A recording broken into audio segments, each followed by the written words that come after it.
Something really big is happening in West Edmonton. We're talking about two massive projects that are set to completely reshape the area, and they're both landing in 2028. So in this explainer, we're going to break down exactly what's being built and try to get to the bottom of the one question everyone's asking. What does all this mean for the value of your home? 2. That's the magic number. Not one, but two absolutely game-changing projects, and they're both converging on the west end of the city at the same time. And just to be clear, we're not talking about a few minor road repairs here. These are fundamental city-shaping upgrades. They're designed to totally transform daily life. You know, everything from your morning commute to what you do with your family on the weekend. And here's the really wild part. Both of these enormous projects are gunning for the exact same completion year, 2028. Now, that creates this single, powerful deadline for the entire area's transformation. It's kind of like a countdown clock has started. Okay, so let's dive in. What exactly are these two mega projects? Let's take a closer look. So first up, you've got the Valley Line West LRT. This is a brand new 14-kilometer light rail line connecting downtown all the way out to Lewis Farms, with a stop at West Ed Mall, of course. Then you have the Lewis Farms Recreation Center and Library. And let me tell you, this thing is a beast. It's a flagship complex with a massive 50-meter pool, twin ice rinks, a huge fitness center, and a new library. We are talking about a serious lifestyle upgrade for the whole area. Which naturally brings us to the million-dollar question, or maybe the multi-million-dollar question for some homeowners. Will all this amazing new infrastructure actually make my house worth more? Well, the answer, it's not as simple as you might think. So let's just ask it straight up. Does being close to a new train station automatically pump up your property's value? I mean, common sense says, of course, right? But the research, specifically for Edmonton, tells a much more complicated and, frankly, a more interesting story. And here's where things get really fascinating. The data shows this incredible split. For single detached family homes, being too close, like right on top of a station, can actually hurt your home's value. Think about it, the noise, the extra foot traffic, the loss of privacy. But for condos and townhomes, that exact same proximity creates a price premium. For those folks, it's all about the convenience, the easy access. So the big takeaway here is that the value boost isn't a given. It's not automatic. It all comes down to the super specifics. What kind of home is it? And where exactly is it located? Are you right next to the tracks? Or are you on a quiet little street, just a perfect 5-minute walk away? That's the difference maker.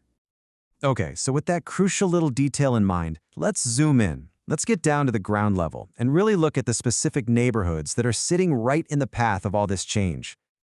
As you can see, there are several key areas that are really uniquely positioned to benefit. You've got newer communities like Rosenthal, which is going to have direct walking and biking access to that new hub. Then there are more mature areas like Lewis Estates, which will find itself right at the end of the new train line. See, each neighborhood has its own strategic advantage, whether it's the type of houses they have or its specific connection to all these new goodies. So, knowing all this, how should you play your cards if you're thinking about buying or selling before that 2028 deadline? Well, believe it or not, the source material actually lays out a pretty clear playbook for both sides of the transaction. All right, for buyers, the advice is simple and it comes in 3 parts. First, follow what's called the one turnoff rule. Look for a house on a quiet street that's still just a 5 to 12-minute walk from the station. You get the convenience without the chaos. Second, prioritize homes with flexible layouts. You know, stuff that can handle a home office or multi-generational living down the line. And third, do your homework. Study the city's future bus and train maps now so you can really understand what your commute will look like after 2028. And for sellers? Well, for you, it's all about telling the right story. Your job is to sell the 5-minute life. That means you explicitly market the walking distance to that shiny new rec center and the LRT. If you're near a busy road, lean into serenity. Maybe invest in some window upgrades and really showcase that quiet backyard deck. But the biggest thing is timing. You really want to consider listing before the 2028 opening to catch that wave of buyer excitement when it's at its absolute peak. This all brings us to the final takeaway, and it's all about understanding the timeline here and recognizing the very real window of opportunity that's open right now. This timeline really puts it all into perspective, doesn't it?